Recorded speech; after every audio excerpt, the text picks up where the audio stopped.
Welcome back. Today we're diving into the Spirit Kings, the fourth boss encounter in Mogushan Vaults, and one of the most unique council-style fights in Mists of Pandaria.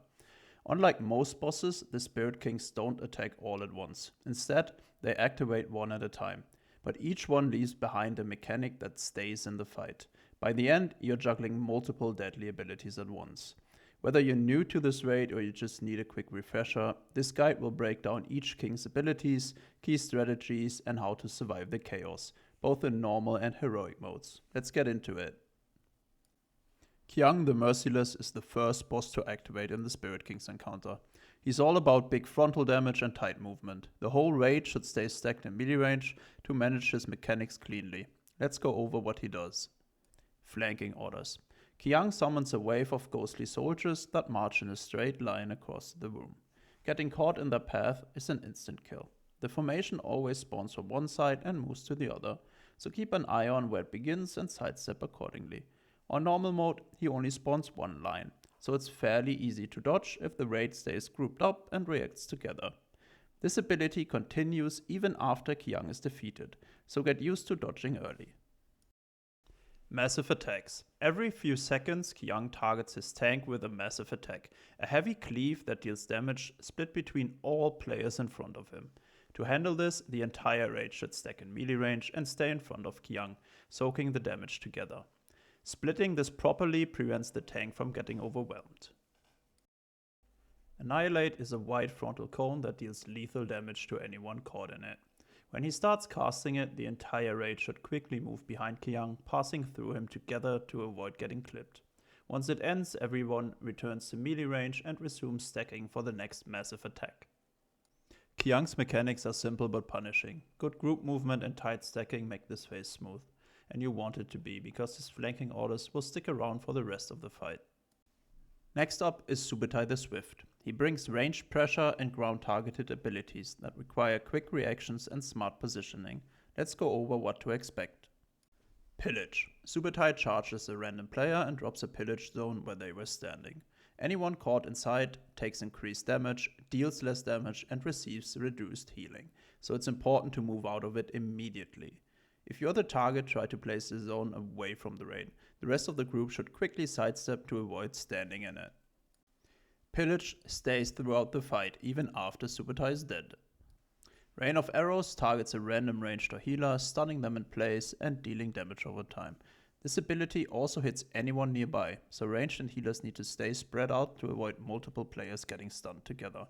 When Rain of Arrows goes out, the raid should immediately switch and kill the arrow to break the target free. This needs to happen quickly because Subetai's next ability follows shortly after, and you'll want the entire group back in melee range to handle it safely.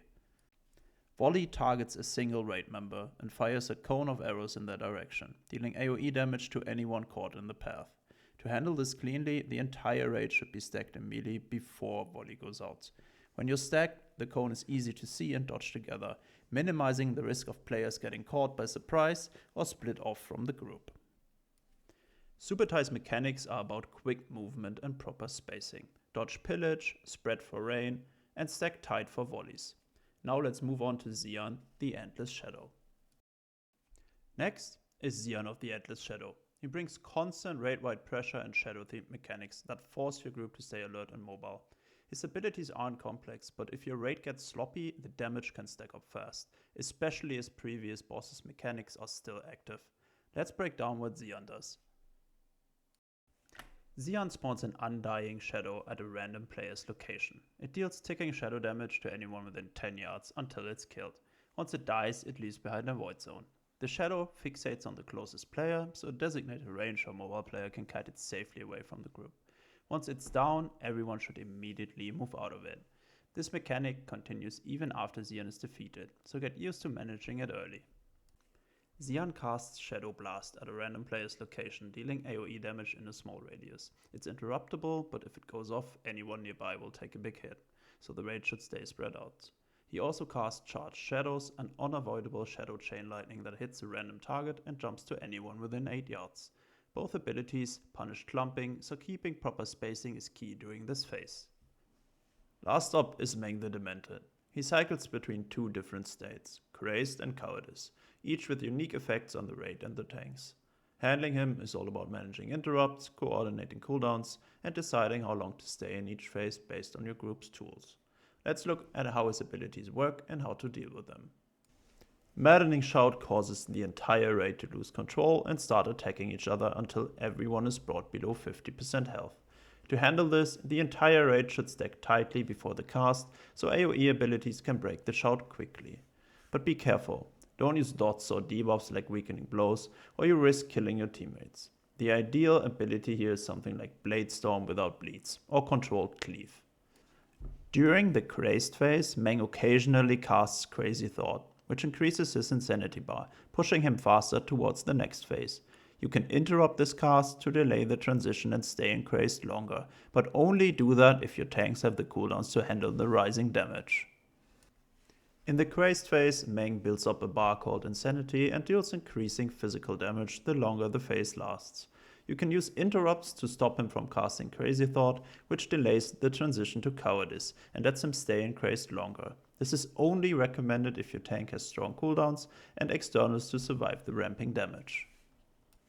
When Meng switches to Cowardize, he reflects damage equal to 50% of his current Insanity back to the raid. That means raid damage increases, but tank damage goes down. If your group is light on tank cooldowns, it's safer to interrupt less and push into Cowardize quickly.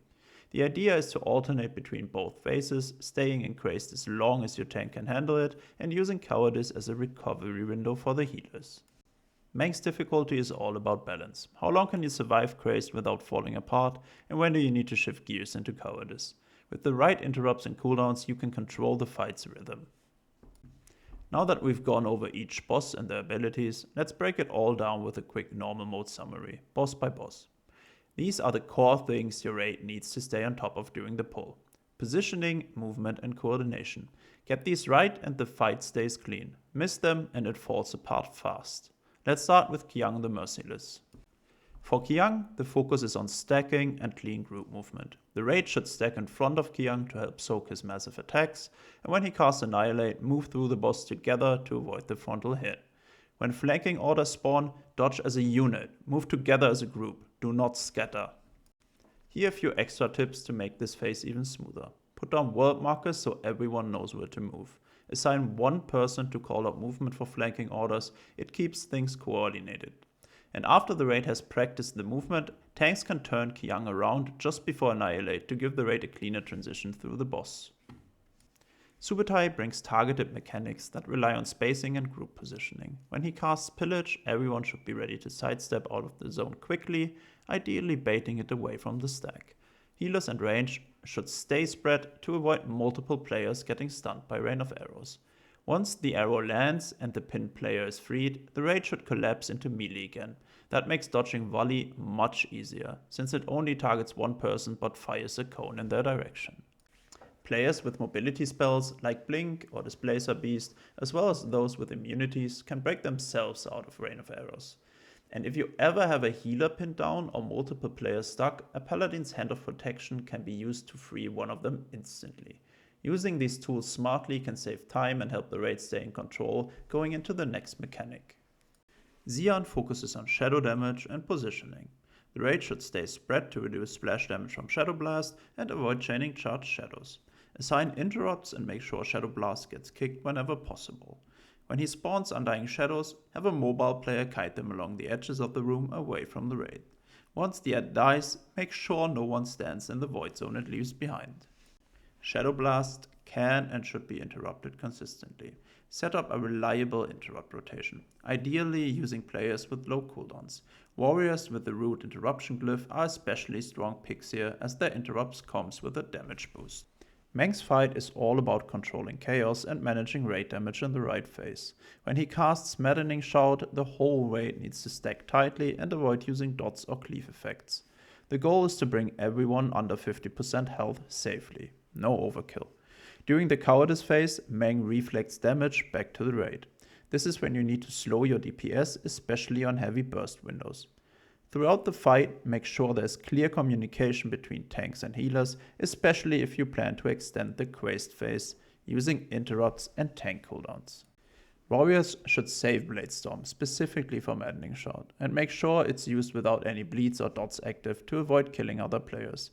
Also, avoid using abilities that apply weakened blows. They reduce physical damage dealt by 10%, which just hurts overall raid DPS and slows the fight down unnecessarily. With normal mode handled, let's move on to Heroic.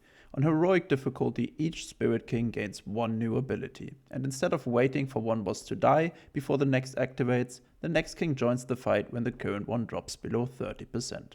This means you'll be dealing with overlapping mechanics, tighter movement, and a much higher demand on interrupts, positioning, and coordination. Let's start with Qiang the Merciless's Heroic Edition. Qiang gains Impervious Shield, a 2-second cast that makes him completely immune to all damage for 10 seconds. If anyone hits him while the shield is up, he retaliates with an extra attack, which can be deadly if it overlaps with massive attacks or Annihilate. The shield can be removed, but only with specific tools. Priests can Master Spell it if they're using the Glyph of Master Spell, and Warriors can use Shattering Throw to strip the immunity. Make sure you assign one of these options ahead of time and do not attack Qiang until the shield is removed, or you trigger extra hits on your raid. As Qiang approaches 30%, you'll be triggering the first Heroic transition, and that timing matters. Ideally, you want to push him below 30% right after an Impervious Shield ends, so you're not stuck waiting out another immunity as Subetai joins the fight. Save your DPS cooldowns to execute this push cleanly, and make sure you've assigned healing cooldowns for the overlap. Having 2 bosses active ramps up raid damage fast.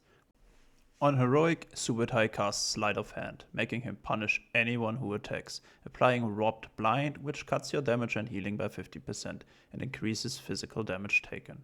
He becomes stunnable during the cast, and that's how you shut it down. You usually need a stun combo to cover the full window, like Fist of Justice into Kidney Shot or Leg Sweep from a Monk. Zian's heroic ability is Shield of Darkness, a magical barrier that has stacks and can be dispelled. If he attacks while the shield is active, he casts Darkness, dealing massive raid-wide shadow damage. The key is to stop all DPS immediately and have it removed with a Dispel. Purge, Dispel Magic, Spell Steal or Tranquilizing Shot can all remove the stacks. Be careful, even one extra hit can trigger Darkness and wipe the group. Before you push into Meng, make sure Zian isn't about to cast Shield of Darkness. Triggering Darkness during a phase transition is a quick way to wipe the raid. Time your push carefully, then get ready for the final Spirit King. Last but not least, Meng the Demented. On Heroic he gains Delirious, an enrage effect that causes him to build Insanity twice as fast. If left unchecked, this can push the fight out of control quickly. You can remove Delirious with Tranquilizing Shot, Soothe or Shiv. Make sure someone is assigned to dispel it every time. Keeping his sanity in check is key to controlling phase transitions and avoiding overlap with dangerous mechanics. Let's quickly talk about Bloodlust timing. Most groups save cooldowns on pole and use Bloodlust during the first transition, when Qiang and Subetai are both active. The goal is to kill Qiang quickly before Subetai casts Rain of Arrows. If not, you risk being forced to stack for massive attack and spread for Rain of Arrows at the same time, which is nearly impossible to execute cleanly. Timing Bloodlust here helps you push through the most dangerous overlap in the fight. And that's the full breakdown of the Spirit Kings on Heroic difficulty. This fight is all about control, coordination and timing. Each king brings a mechanic that punishes mistakes. But if your group manages transitions cleanly, handles interrupts and dispels on point, and respects the overlap windows, it's a very winnable fight.